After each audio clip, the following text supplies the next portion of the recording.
नरेश मीणा को 2025 में भी मिलेगा विधायक बनने का एक और मौका। राजस्थान के विधानसभा अध्यक्ष ने अंता विधानसभा से बीजेपी विधायक कंवरलाल मीणा की सदस्यता की रद्द। अब अंता में अक्टूबर से पहले होगा उपचुनाव। नरेश मीणा का उपचुनाव लड़ना लगभग तय है।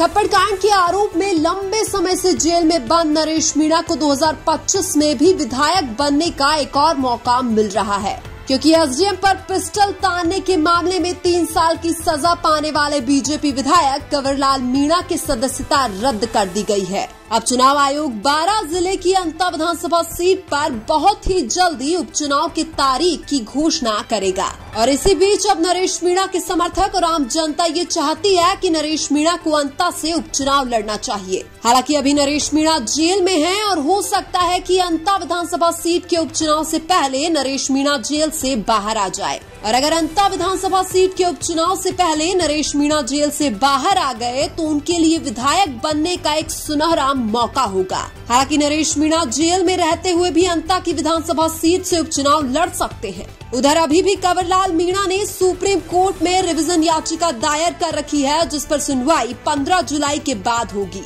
अगर 15 जुलाई के बाद सुनवाई में सुप्रीम कोर्ट कंवरलाल मीणा की सजा 2 साल से कम कर देता है तो फिर उपचुनाव नहीं होंगे, क्योंकि किसी भी विधायक की सदस्यता तब रद्द होती है जब उसको 2 साल से ज्यादा की सजा सुनाई जाती है। अगर किसी विधायक को 2 साल से कम की सजा सुनाई जाती है तो ऐसी स्थिति में सदस्यता रद्द करने का कोई भी प्रावधान नहीं है। इसलिए अब कंवरलाल मीणा के पास रिवीजन याचिका से सजा कम करवाकर सदस्यता बचाने का एक और मौका जरूर रहेगा। और अगर कंवरलाल मीणा रिवीजन याचिका के बाद भी सदस्यता नहीं बचा पाए तो फिर उपचुनाव होना तय है। हालांकि यह संभावना बहुत कम है कि अब कंवरलाल मीणा की सजा कम हो जाए और उनकी सदस्यता बच जाए। इसलिए अंता की विधानसभा सीट पर होने वाले उपचुनाव में नरेश मीणा फिर से अपनी किस्मत आजमाएंगे।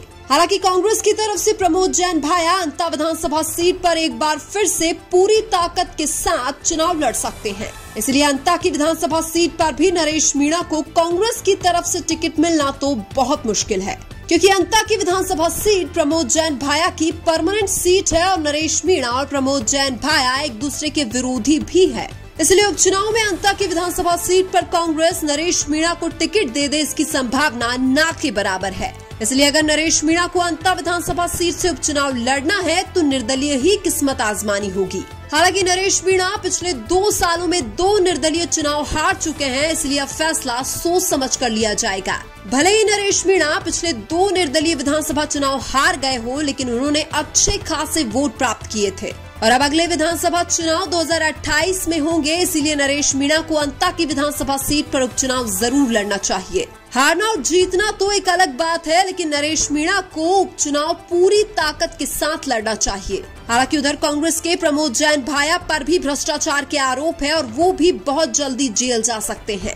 और इसी स्थिति में कांग्रेस उपचुनाव में अंता की विधानसभा सीट पर नरेश मीणा को टिकट दे सकती है। यानी कि अगर प्रमोद जैन भाया जेल गए और कांग्रेस ने नरेश मीणा को टिकट दिया तो फिर नरेश मीणा की जीत 100% पक्की है।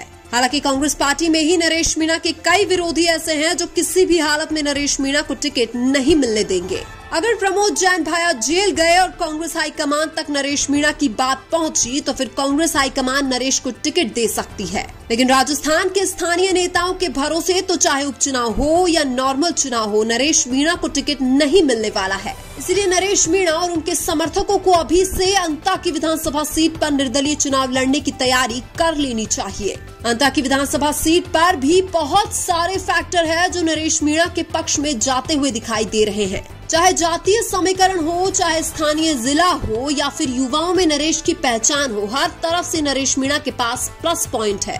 उधर 2024 में हुए देवली उनियारा के उपचुनाव के बाद नरेश मीणा के जेल जाने से इस चुनाव में सहानुभूति मिलने का भी प्लस पॉइंट रहेगा। हालांकि कांग्रेस को भी ये बात समझनी चाहिए कि अगर अंता की विधानसभा सीट पर उपचुनाव में नरेश मीणा निर्दलीय लड़ते हैं तो ऐसी स्थिति में कांग्रेस का जीतना तो संभव ही नहीं है। फिर वहां पर या तो बीजेपी जीतेगी या फिर नरेश मीणा जीतेंगे। इसलिए कांग्रेस को अंता के उपचुनाव में वो गलती नहीं करनी चाहिए जो गलती देवली उनियारा के उपचुनाव में की थी। क्योंकि देवली उनियारा में कांग्रेस की जमानत जब्त हुई थी और अगर कांग्रेस नरेश मीणा को टिकट दे देती तो वो सीट आज कांग्रेस की होती। कुल मिलाकर नरेश मीणा को एक बार फिर से विधायक बनने का मौका मिला है और इसको गंवाना नहीं चाहिए। लेकिन आपको क्या लगता है, अगर नरेश मीणा अंता की विधानसभा सीट पर उपचुनाव लड़ते हैं तो जीतेंगे या नहीं? कमेंट करके जरूर बताइए। वीडियो अच्छा लगा तो लाइक कीजिए और हमारे चैनल मीणा की आवाज को सब्सक्राइब कीजिए। धन्यवाद।